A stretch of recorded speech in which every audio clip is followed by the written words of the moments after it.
This channel does not promote any violent, harmful, or illegal activities. All content provided by this channel is meant for an educational purpose only.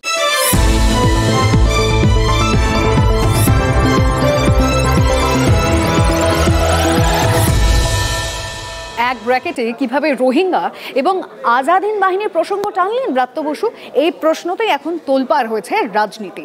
Myanmar থেকে রোহিঙ্গা প্রসঙ্গ নিয়ে কথা বলতে গিয়ে আজাদিন বাহিনীর প্রসঙ্গ তুললেন শিক্ষামন্ত্রী ব্রাত্য বসু। আর ব্যাস, বিজেপি এ নিয়ে প্রশ্ন তুলেছেন যে কিভাবে রোহিঙ্গাদের সঙ্গে নেতাজি এবং আজাদিন বাহিনীর তুলনা টানতে পারেন, প্রকাশ্যে ক্ষমা চাওয়া উচিত, এমনটাই বলছেন শিক্ষা প্রতিমন্ত্রী সুকান্ত মজুমদার।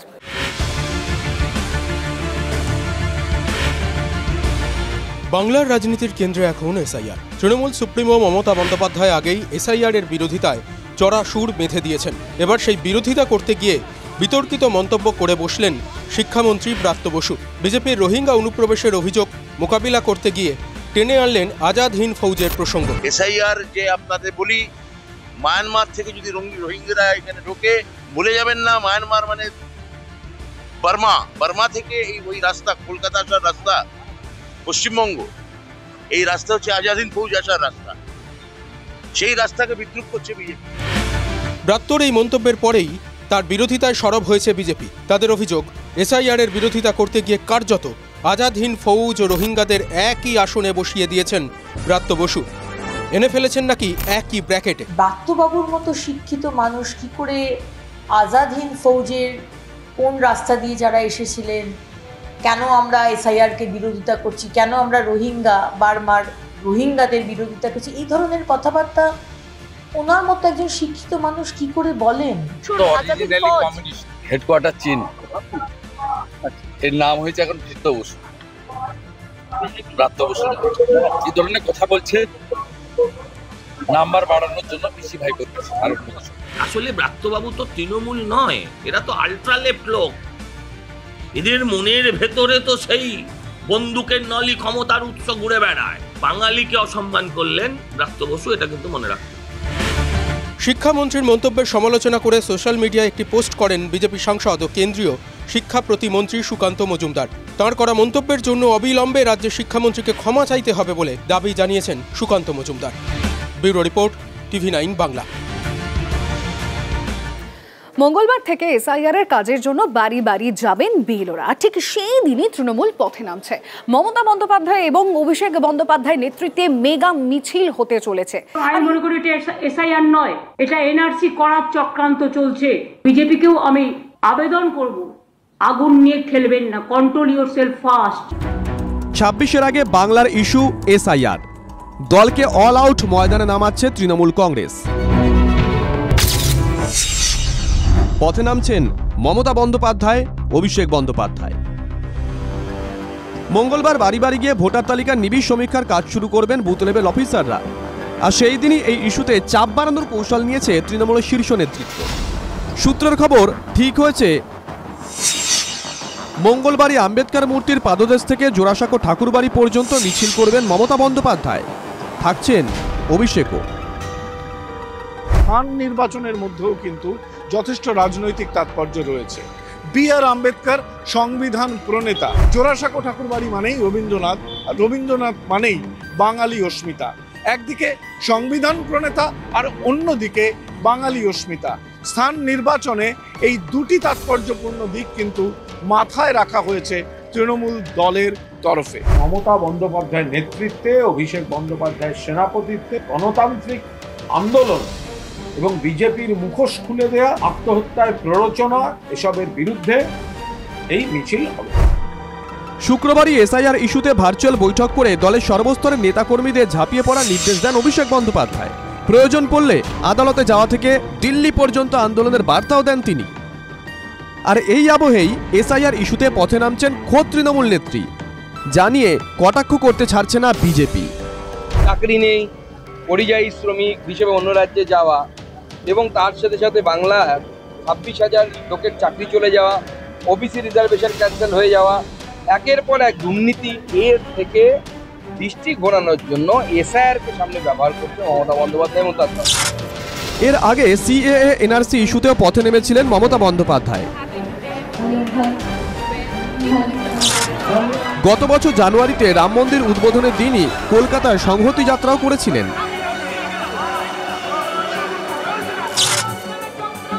আরজি কর ইস্যুতে সিবিআই তদন্ত নিয়ে প্রশ্ন তুলে পথে নেমেছিলেন মুখ্যমন্ত্রী। গত 16 জুলাই বাংলা ভাষা ও বাঙালি অস্মিতা ইস্যুতে মিছিল করেন তিনি। 2026-এর আগে এসআইআর ইস্যুতে যখন রাজ্য রাজনীতি সরগরম, ঠিক তখনই ফের পথে নামছেন তৃণমূল নেত্রী। এই ইস্যু টেনেই ফের একবার বাংলায় রাষ্ট্রপতি শাসনের প্রসঙ্গ তুলে তৃণমূলকে নিশানা করেছে বিজেপি। এসআইআরটা পশ্চিমবাংলায় হচ্ছে যে কোনো রাজ্যের মতো এখানেও হচ্ছে রাজ্য সরকারি কর্মচারীদের হাতে। ইলেকশন কমিশন নামেই রয়েছে, কিন্তু যা করা রাজ্য সরকারি কর্মচারীরা তাদের বিএলওরা করবে। মমতা বন্দ্যোপাধ্যায় যদি মনে করেন তাহলে একটা নাম বাদ করবে না, তাদের বিএলওরা একটা নাম বাদ দেবেন। এসআইআর না হলে ভোট হবে না, আর ভোট যদি না হয় তাহলে রাষ্ট্রপতি শাসন হবে। এবার কোনটা আপনি চাইছেন সেটা আপনাকে ডিসাইড করতে হবে। বাংলার মাটিতে গণতন্ত্রকে ভুলণ্ঠিত করে যদি রাষ্ট্রপতি শাসন জারির চক্রান্ত হয়, তাহলে বাংলার মানুষ আগামী নির্বাচনে তার জবাব দেবে। মেগা র্যালিকে সফল করতে বিভিন্ন প্রান্ত থেকে তৃণমূল কংগ্রেসের কর্মী নেতারা এসে যোগ দেবেন রেড রোডে। ক্যামেরায় সুদীপ গুছাইতের সঙ্গে সৌরভ গুহ, TV9 বাংলা, কলকাতা। নিশ্ছিদ্র নিরাপত্তা, অন ডিউটি দেখানো আর বড় বুথে দুজনকে দায়িত্ব দেওয়া, এই 3 দাবিতে অনড় রয়েছেন সরকারি কর্মচারীরা যারা বিএলওর দায়িত্ব পেয়েছেন। তারা তাদের দাবি পরিষ্কার করে দিয়েছেন। এখন প্রশ্ন হচ্ছে নির্বাচন কমিশন কি করবে।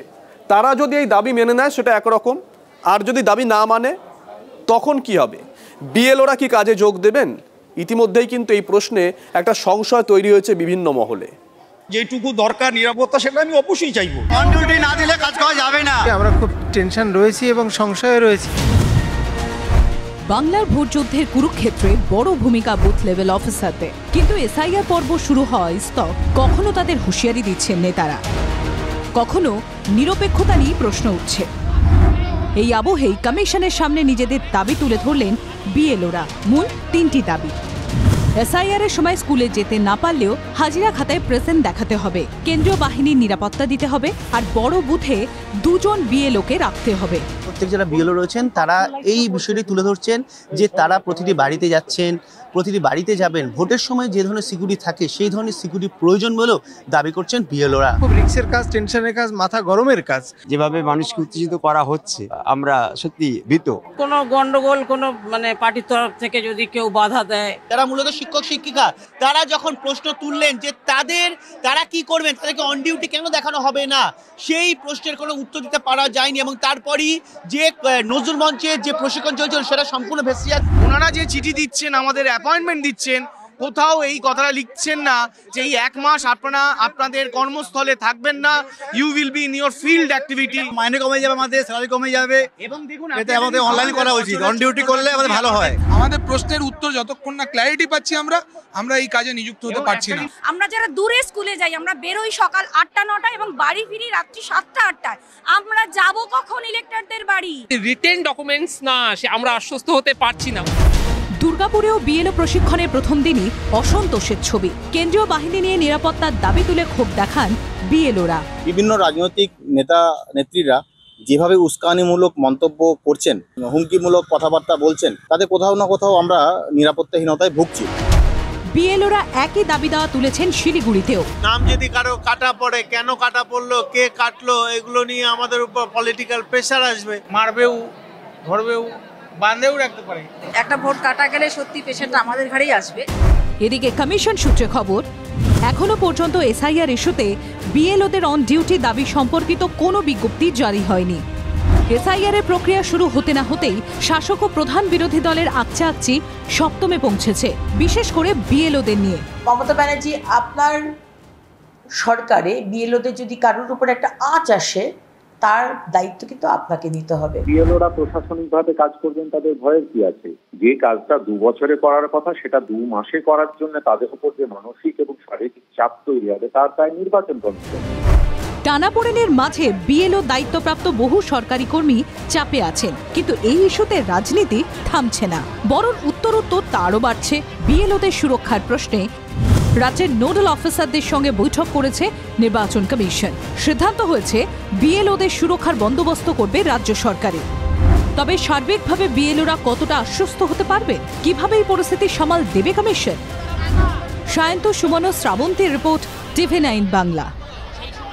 এসআইআর বিরোধিতায় খোদ বিএলও যারা নিজেরাই কাজ করবেন তারাই বিক্ষোভ করছেন। হ্যাঁ, নদিয়া শান্তিপুরে সেই ছবিটাই দেখা গেছে। এক বিএলওকে দেখা গিয়েছে এসআইআর এর বিরোধিতায় নেতৃত্ব দিতে।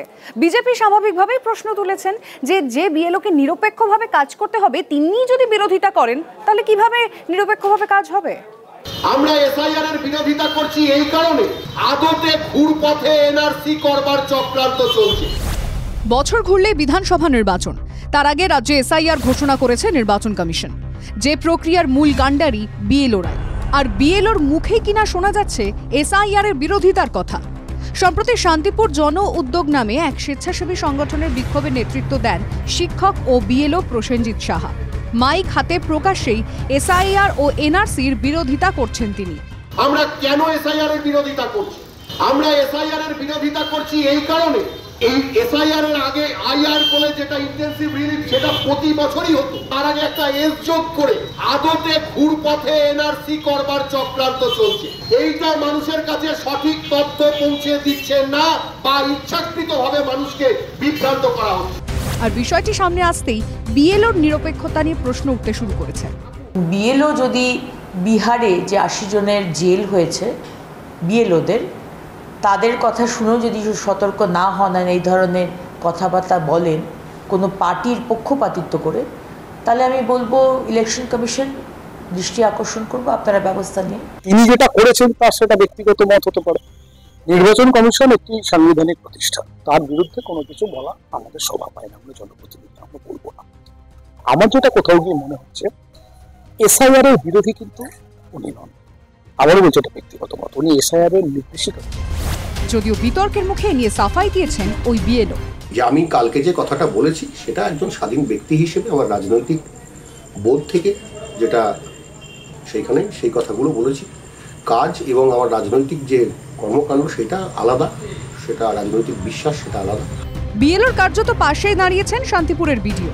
একজন সরকার পোষিত প্রাইমারি স্কুলের শিক্ষক এবং সেই অনুসারে বুথ লেভেল অফিসার হিসেবে নিয়োগ পেয়েছিলেন, ম্যাপিংয়ের কাজটাও করেছেন এবং যতদূর জানি উনি নিরপেক্ষ এবং নিষ্ঠার সঙ্গেই ম্যাপিংয়ের কাজটা করেছেন। ভোট যত এগোচ্ছে তৃণমূল কংগ্রেস ও বিজেপির মধ্যে বাকযুদ্ধ তুঙ্গে উঠেছে, যার মূল ইস্যু ভোটার তালিকার নিবিড় সংশোধন বা এসআইআর। আর এসবের মধ্যে শান্তিপুরের এই বিএলওর এসআইআর বিরোধিতা সেই বিতর্কে ঘি ঢালল। Mahadeb Kundu report, TV9 Bangla. SIR মুখী বাংলায় সবার নজরে বুথ লেভেল অফিসাররা, বিএলও। ভোটার লিস্ট পরিমার্জনের দায়িত্ব যাদের ওপর নির্বাচন কমিশনের অধীনে থেকে, কিন্তু এই বিএলওদের রাজনৈতিক যোগ নিয়ে কিন্তু তরজা তুঙ্গে। বিজেপি অভিযোগ করছে যে তৃণমূলের লোক বিএলও হলে নিরপেক্ষতা কি করে সেখানে বজায় রাখা যাবে। আবার পাল্টা তৃণমূল বলছে যদি বিজেপির লোক তারা বিএলও হন তাহলে সেক্ষেত্রে। ফলে এই অভিযোগ পাল্টা অভিযোগ, এই তরজা এই মুহূর্তে তুঙ্গে, যা থামার কোনো নামগন্ধ নেই।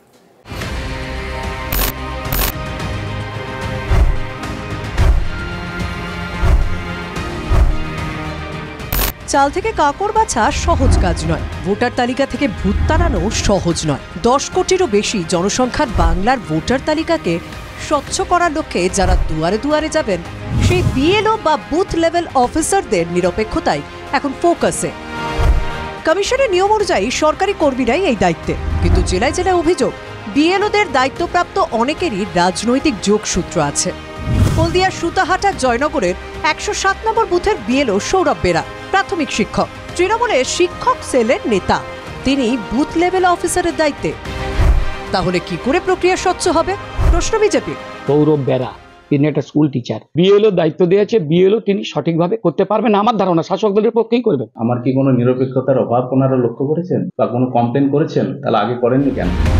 পাশের জেলা পশ্চিম মেদিনীপুরের সদর ব্লকেও একই অভিযোগ।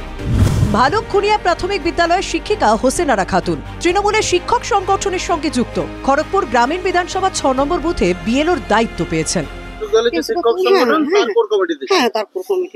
বিএলও ডিউটির আগে আমি মিটিং এ যেতাম, বিএলও হওয়ার পরে আমি আর যাচ্ছি না।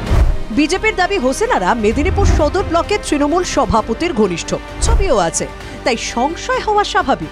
এলাকায় দাপুরে তৃণমূল নেত্রী মুকুল সামন্তর খুব কাছের লোক, দিনের ন্যায় খুব কাছের লোক, সেই সূত্রে উনি বিএলও হয়েছেন যাতে ভোটে কারচুপি করতে পারেন। বিজেপির যারা করে এরকম কিন্তু বিএলও অনেক জায়গায় হয়েছে, কারণ খুঁজে পাওয়া যায়নি, কোনো দল দেখে দেয়নি, অফিস দেখেছি, কিন্তু যারা কর্মচারী সরকারি কর্মচারী তাদেরকে। উত্তরবঙ্গের মালদায় বিএলওদের শাসক যোগ নিয়ে বিতর্ক। মানিকচকের পরে হবিপুর, ম্যাথিয়াস মার্ডি ও অসীম সরকার, একজন শিক্ষক অপরজন পার্শ্ব শিক্ষক, দুজনেই মঙ্গলপুরা গ্রাম পঞ্চায়েতের সদস্য। তাদের বিএলওর দায়িত্ব থেকে সরানোর দাবিতে কমিশনকে চিঠি দিয়েছে জেলা বিজেপি নেতৃত্ব। তৃণমূলের এই যে নির্বাচনকে প্রহসন পরিণত করার যে চক্রান্ত, সেইটা আর এই দুজন আর বিএলওকে রেখে দিয়ে তা প্রমাণ হচ্ছে। নির্বাচন কমিশন কাদের দিয়ে কাজ করাবে সেটা আমাদের দেখার নয়। বিজেপির একদম পায়ের তলার মাটি শেষ হয়ে গেছে এখান থেকে, তাই তারা এই অভিযোগ করছে। ভোটার তালিকা পরিমার্জনের সময় বিএলওরা কমিশনের অধীনে। তারা ব্যক্তিগতভাবে কেউ কোনো রাজনৈতিক চিন্তাধারার হতেই পারেন, কিন্তু একজন পেশাদার হিসাবে ভোটার তালিকা সংশোধনের মতো গুরুত্বপূর্ণ কাজে নিরপেক্ষতা বজায় রাখার দায়িত্ব বিএলওদেরই। তাদের নিরপেক্ষতা না থাকলে এসআইআর সফল হবে কি করে? শুভতোষ, দেবব্রত ও কনিষ্কর রিপোর্ট, TV9 বাংলা। রাজা করেন তম্বি তম্বা, মন্ত্রী মশাই কিসে কম্বা, সেই অমোঘ বাক্য বলে গিয়েছিলেন গুপি বাঘা সেই কত যুগ আগে। আর দেখুন, রাজনীতি করতে গেলে যে হম্বি তম্বি করতে হয় সেটা আরও একবার মনে করালেন বিজেপির মনোজ টিক্কা। আলিপুরদুয়ারের এই বিজেপি সাংসদ গিয়েছিলেন মাদারিহাটের বিডিও অফিসে, আর সেখানে গিয়ে রীতিমতো বিডিওর সামনে টেবিল চাপড়ে তড়পালেন। মনোজ টিক্কার অভিযোগ, কি অভিযোগ? তাও মাদারিহাটের বিডিওর বিরুদ্ধে, যে বিডিও নাকি ত্রাণেও রাজনীতি করছেন। আর এদিকে বিডিও, তার কি অভিযোগ বিজেপি সাংসদের বিরুদ্ধে, যে বিজেপি সাংসদ নাকি বিডিও অফিস মানে সরকারি অফিসে ঢুকে স্টান্টবাজি করছেন। একদিকে নেতা আর একজন প্রশাসনিক কর্তা, এই দুয়ের মাঝে যারা, তারা কিছুদিন আগেই অতিবৃষ্টিতে সর্বস্ব হারিয়েছেন, আর তাদের অবস্থা অনেকটা উলু খাগড়ার মতোই। 4 অক্টোবর রাত উত্তরবঙ্গ ভেসে গিয়েছিল অতিবৃষ্টিতে। তারপর জল গড়িয়েছে অনেক দূর।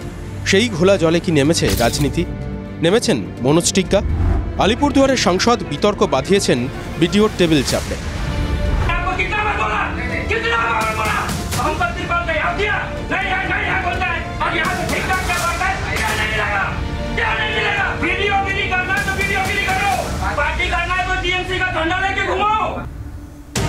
মনোজ টিক্কার অভিযোগ বিডিওর বিরুদ্ধে। মাদারিহাটের বিডিও অমিত চৌরাসিয়া ত্রাণে পক্ষপাতিত্ব করছেন বলে সাংসদের দাবি। অনেক চা বাগানে ছাদ ফুটো আছে, সেখান থেকে জল পড়ে, এবার বাগানের লোকেরা কাজ বাদ দিয়ে বিডিও অফিসে এসে সেই তারপরে নিতে পারেন। আমার বলা সত্ত্বেও সেই বিডিও কিন্তু কোনো কর্ণপাত করেনি।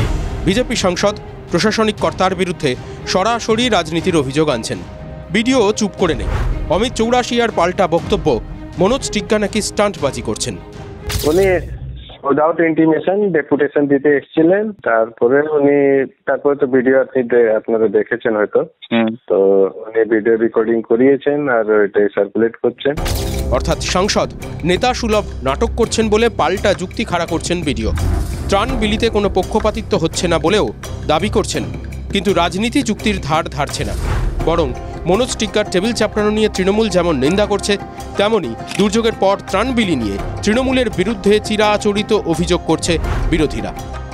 আমাদের পঞ্চায়েত সমিতি জেতা মেম্বার হোক বা পঞ্চায়েতের জেতা মেম্বার হোক, তারা ত্রাণ পাচ্ছে না কেন? তাদের দোষ জনগণ ভোট দিয়ে বিজেপিকে নির্বাচিত করেছে। তাই সংশ্লিষ্ট অফিসারের উচিত এফআইআর করা এবং প্রশাসনের উচিত তাকে ইমিডিয়েট কালক্ষেপ না করে তাকে অ্যারেস্ট করা। এই ঘটনা ঘটার আগে সম্মানীয় সাংসদ কতবার ওনাকে অনুরোধ করেছেন, তার কোনো ইয়াত্তা নেই। ফলে স্বাভাবিকভাবেই ক্ষোভের বহিঃপ্রকাশ হয়েছে। এই চর্বিত চর্বণের বাইরে কেমন আছে আলিপুরদুয়ার? 4 অক্টোবর রাতে প্রবল বৃষ্টির পর 5 তারিখ বাঁধ ভেঙেছিল আলিপুরদুয়ারের সুভাষিনী চা বাগান লাগোয়া এলাকায়। বাঁধের প্রায় 50 মিটার খেয়ে নিয়ে তোরসা এখন ঢুকে পড়েছে চা বাগানে। বাগানেই যাদের রোজগার, তাদের রুটি রুজিতে টান দিয়েছে তোড়সা।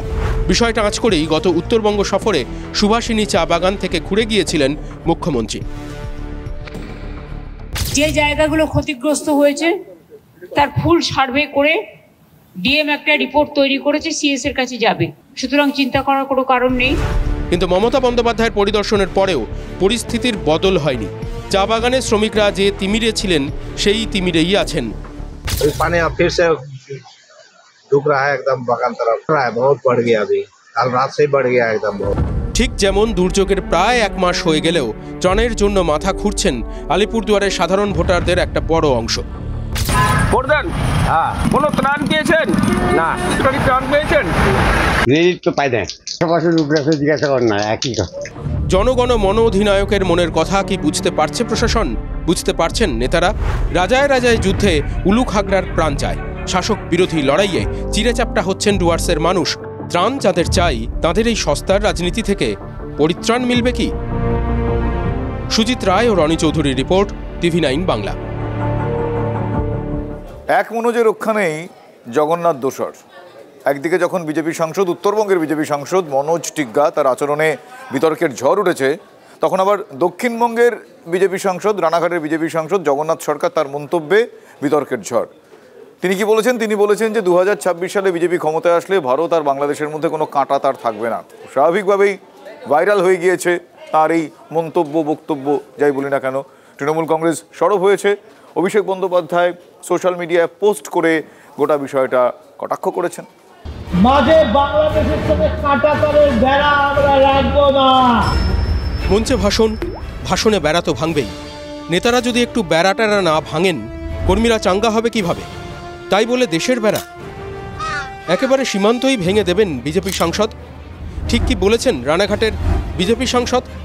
আমরা কথা দিচ্ছি যে এবার যদি আমরা জিতি, মাঝে বাংলাদেশের সঙ্গে কাঁটাতারের বেড়া আমরা রাখবো না। এক ছিল, আগামী দিন এক হয়ে যাবে। তৃণমূল লোপ্পা বলের মতো বক্তব্যটাকে লুফে নিয়েছে। অভিষেক বন্দ্যোপাধ্যায় সামাজিক মাধ্যমে পোস্ট করে তীব্র নিশানা করেছেন বিজেপিকে। এতদিন বিজেপি বলতো বাংলাদেশিদের অনুপ্রবেশ করাচ্ছে তৃণমূল। জগন্নাথের বক্তব্যকে হাতিয়ার করে তৃণমূল এবার পাল্টা বলছে বিজেপি আসলে বাংলাদেশকে ভারতে অনুপ্রবেশ করাতে চাইছে। যদিও জগন্নাথ সরকারের দাবি তার কথার ভিন্ন মানে করা হয়েছে। এক মুখ দিয়ে বলছে ঘুষপেটিও অনুপ্রবেশকারী, আর অন্য মুখ দিয়ে তাদের এমপি বলছে সীমান্তটাই তুলে দেবো, দুদেশ আগের মতো এক হয়ে যাবে। সেই জন্যই অভিষেক বন্দ্যোপাধ্যায় একটা স্পর্শকাতর বিষয় তিনি এটা নিয়ে দৃষ্টি আকর্ষণ করেছেন, প্রতিবাদ করেছেন। অভিষেক ব্যানার্জি আমার বক্তব্যের মানে না বুঝতে পেরে অমিত শাহকে এবং জেপি নাড্ডাজিকে জানতে চেয়েছেন আমি কেন এই কথা। তাহলে ঠিক কি বলতে চেয়েছেন জগন্নাথ সরকার? তুমুল বিতর্কের পর ব্যাখ্যা দিয়েছেন বিজেপি সাংসদ। ভারতীয় জনতা পার্টি আসলে পরে যোগীজির রাজত্ব যেমন সুশাসন ফিরেছে, তার চেয়ে উন্নত বাংলা হবে।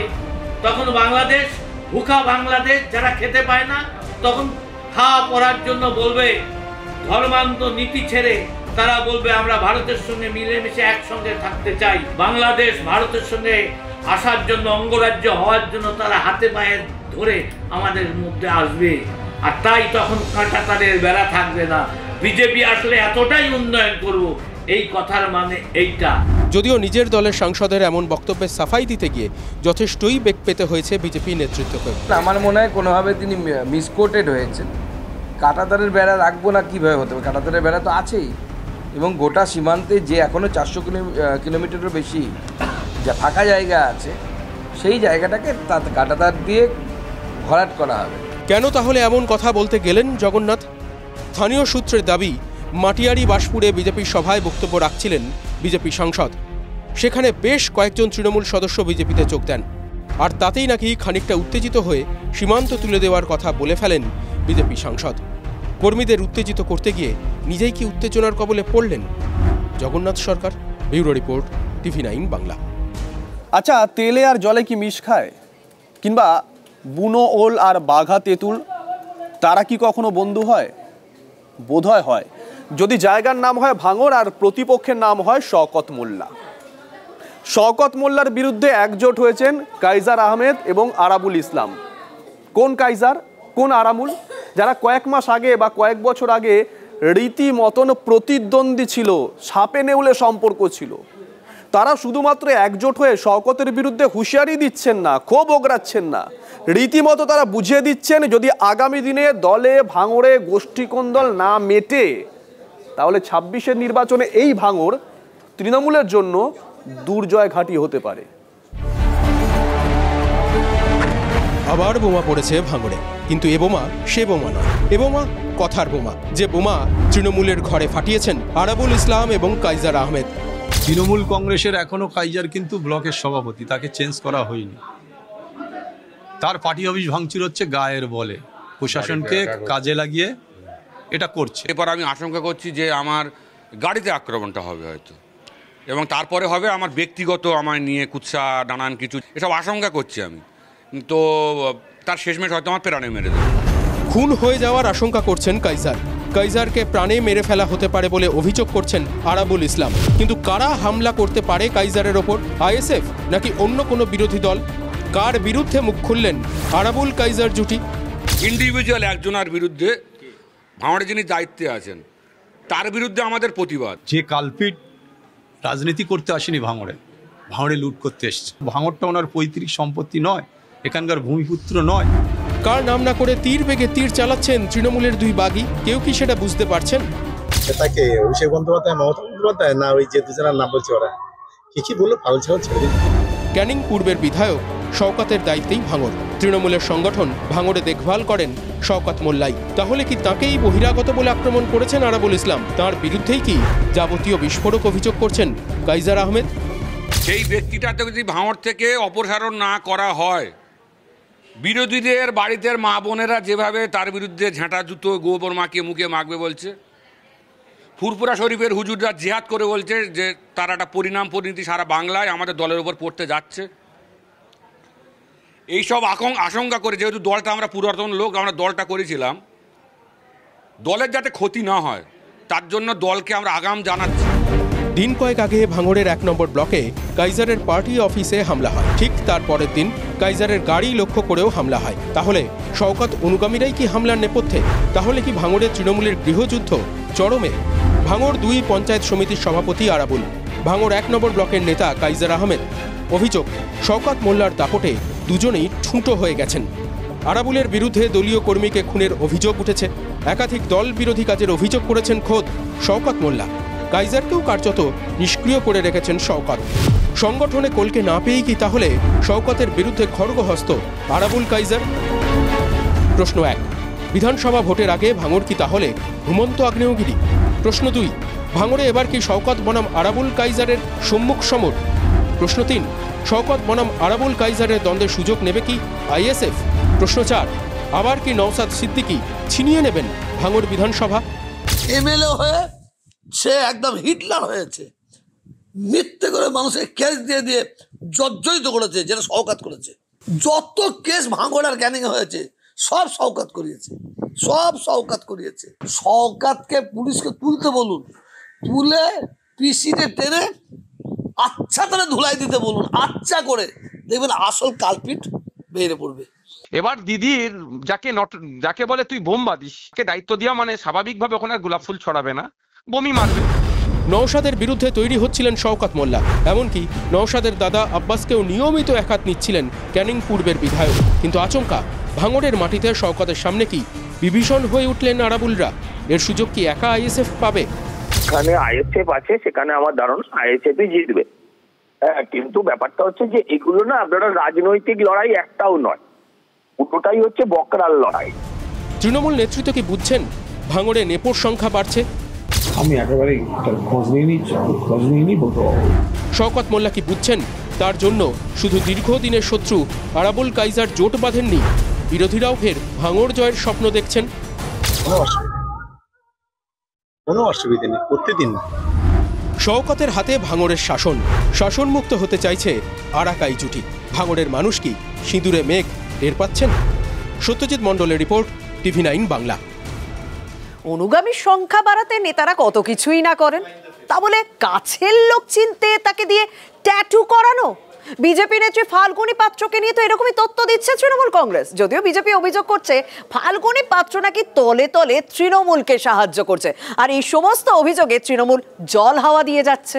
ট্যাটুটা সিগন্যাল যে আমার শুভাকাঙ্ক্ষী, যেই হেরে যায় একটা করে ট্যাটু কমে যায়, হচ্ছে ট্যাটু নেত্রী। ট্যাটু পার্টি হতেই পারে, ট্যাটুটা এখন সময়ের সাথে সাথে সময় উপযোগী। কি বলবেন একে? ট্যাটু দিয়ে যায় চেনা। বিজেপি মহিলা মোর্চার সভানেত্রী ফাল্গুনী পাত্রকে নিয়ে তো তেমনই বিদ্রুপ তৃণমূল বিধায়কের গলায়। ফাল্গুনী নাকি যাদের নিয়ে ঘোরেন তাদের ট্যাটু করিয়ে রাখেন। বিজেপি মহিলা মোর্চার সভানেত্রীকে নিয়ে তৃণমূলের তীরের মধ্যেই আর এক বিতর্ক। বিজেপি মহিলা মোর্চার এক পদাধিকারীর অভিযোগ, তৃণমূলের সঙ্গে আঁতাত করে বিজেপিকে হারাচ্ছেন ফাল্গুনী। বিজেপি লোকের সাথে কম যোগাযোগ আছে, আর তৃণমূল লোকের যোগাযোগ করে টাকা ইনকাম করে। জেতেনি কেন?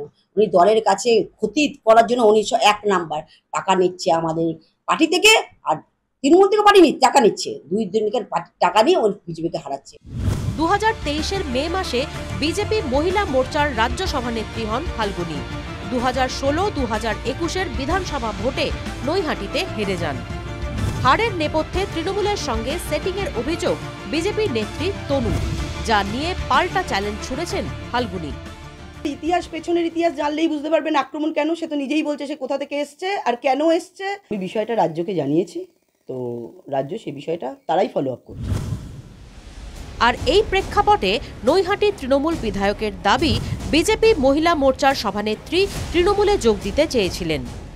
কোনো এক সময় শুনেছিলাম যে তিনি তৃণমূলে আসার জন্য আগ্রহ প্রকাশ করেছিলেন। তনু খাস্তগির, তিনি যার বিরুদ্ধে বলেছেন, যোগাযোগ করেছিলেন, আসতেই পারে। যদি তাদের কাছে সিসিটিভির ক্যামেরার ফুটেজ থাকে তারা দেখান যে কবে আমরা গেছি। এই যে বলছে যোগদান করতে গেছি, তো ফুটেজটা দেখাতে বলুন।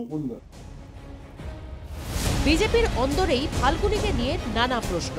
বঙ্গ রাজনীতিতে প্রিয় নেতার ছবি শরীরে ট্যাটু করানোর নজির কম নয়, তা বলে কাছের লোক চিনতে ট্যাটু? ব্যারাকপুর থেকে অনন্ত চট্টোপাধ্যায়ের রিপোর্ট, TV9 বাংলা। পুজো শেষ, কিন্তু হিসেব কি এখনো চলছে?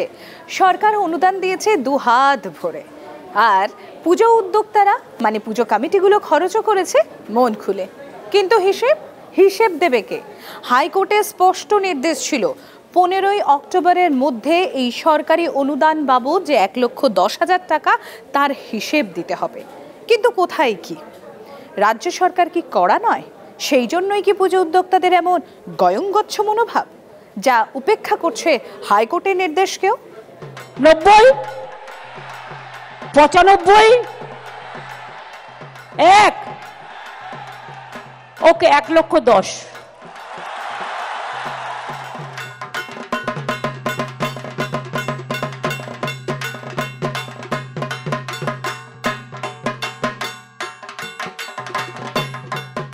খুশি তো?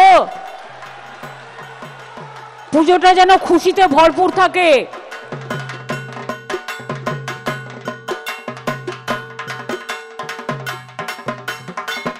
পুজোয় উদ্যোক্তারা খুশি, পুজো কাটিয়ে আম বাঙালিও খুশি। কিন্তু আদালত কি সন্তুষ্ট? আপাতত আদালতের ভাবনা জানা না গেলেও তথ্য বলছে অনুদানের নিয়ম মানেনি অনেক ক্লাবই। অনুদান সরকার দিয়েছে, সরকারি টাকা খরচ হলে খরচ যে করছে তাকে হিসেব পেশ করতে হয়। হাইকোর্টের নির্দেশ মেনে 15ই অক্টোবরের মধ্যে খরচের হিসেব দেওয়ার কথা ছিল, কিন্তু সূত্র বলছে অধিকাংশ পুজো কমিটি খরচের হিসেব এখনও পর্যন্ত দেয়নি। এবছর কলকাতার 2,959টি পুজো অনুদান পেয়েছিল। অনুদানের হিসেব জমা দিয়েছে 619টি পুজো, হিসেব জমা দেয়নি 2,340টি পুজো। কলকাতা সেন্ট্রাল ডিভিশনের মোট 127টা পুজো অনুদান পেয়েছিল, সেই 127টা পুজোই অনুদানের হিসেব দেয়নি বলে শোনা যাচ্ছে। সাউথ ওয়েস্ট ডিভিশনের 594টি পুজোর মধ্যে 553টা পুজো হিসেব দেয়নি। পোর্ট ডিভিশনের 115টা পুজোর মধ্যে কোনো পুজোই অনুদানের হিসেব দেয়নি। সাউথ ডিভিশনের 255টা পুজো অনুদান নিয়েছিল, কিন্তু 251টা পুজো এখনও পর্যন্ত হিসেব দেয়নি। সাউথ ইস্ট ডিভিশনের 206খানা পুজো অনুদান নিয়েছিল, যাদের মধ্যে কোনো ক্লাবই অনুদানের হিসেব দেয়নি। সূত্র বলছে সাউথ সাবারবান বা ইস্ট সাউথ ডিভিশনের বেশিরভাগ পুজোগুলোই হিসেব দেয়নি এখনও পর্যন্ত। তালিকায় রয়েছে ভাঙড়ের 148টা পুজো, যাদের মধ্যে একটাও পুজো আদালতের সময়সীমার মধ্যে হিসেব পেশ করেনি। সমস্ত ক্লাবের দেওয়ার কথা 15 তারিখের মধ্যেই দেওয়ার কথা ছিল। যদি কোনো ক্লাব না দিয়ে থাকে সেটা খুব দুঃখজনক ঘটনা। আমি এটা বলবো, যারা দেয়নি তাদের আমি আপনাদের মারফত বলবো ইমিডিয়েট জমা দিয়ে দেওয়ার জন্য। অনেক ক্ষেত্রেই দেখা যায় বিভিন্ন ক্লাব দুর্গাপুজোর পরে কালী পুজো করেন, কালী পুজোর পরে জগদ্ধাত্রী পুজোয় ব্যস্ত হয়ে যান। একটা উৎসবের মরশুম চলছে, তো সেই জন্য অনেকে হয়তো ব্যস্ততার কারণে জমা দিতে পারেননি। একটা জিল নিয়ে পুজোটা করা, পুজো আসছে সেই যে উদ্দীপনা থাকে, সেই জায়গা থেকে যখন পুজোটা এই যে খাটাখাটনি, তারপর একটু রিল্যাক্সে চলে যায়। আমার মনে হয় বেসিক্যালি সবাই দেবে। পুজোর পরে হিসেব করে পাঠাতে সময় লাগে। আমার ধারণা কোনো ক্লাবই হিসেব দেবে না, হতে পারে না, সে নিশ্চয়ই দিই। যারা দেননি তাদের নিশ্চয়ই তাদের সাথে কথা বলা উচিত, বা তাদের যদি কিছু ব্যবস্থা আমার থেকে নেওয়া উচিত। দিচ্ছি করবেন না, বেসরকারি বাসের ভেতর লেখা থাকতো একটা সময়। যুক্তি বা অজুহাত যতই থাকুক, আদালতের নির্দেশ কি অমান্য হচ্ছে না? বিরোধীরা সুযোগ পেয়ে খোঁচা দিতে তো ছাড়ছে না। সবাই জানে পার্টির লোকেরা নিয়েছে, খেয়ে নিয়েছে। পার্টির নেতারা 1 লাখ টাকা পাইয়ে দেওয়া বলে সেখান থেকে কাটমানি নিয়েছে, সেখানে হিসাব আসবে কোত্থেকে? সবাই দেবে। আসলে কি খুব অর্গানাইজড ক্লাব খুব কম থাকে, যাদের কাছে অ্যাকাউন্টেন্ট থাকে। এটা পুজোর খরচা হলো, তারপরে আবার বসে সেটা হিসেব হবে, একটু হয়। আমরা খুব বিনয়ের সঙ্গে জানতে চাই যে প্রতিবার কি এরা এগুলোকে করে পার পেয়ে যাবে, নাকি আদালত এখানে সত্যি দৃষ্টান্তমূলক একটা ব্যবস্থা নেবেন, যাতে আদালতের রায়কে নিয়ে ছেলে খেলা করার আগে কাউকে দুবার ভাবতে হয়। নথি আছে, রেজিস্ট্রেশন আছে, এমন ক্লাবই সরকারি অনুদান পায়। তাহলে কেন এমন উদাসীনতা? সরকার করা নয়, তাই কি খুশি মতন আদালতের নির্দেশকেও উপেক্ষা করার সাহস পাচ্ছেন কেউ? খুশি তো সায়ন্ত ভট্টাচার্যের রিপোর্ট, TV9 বাংলা।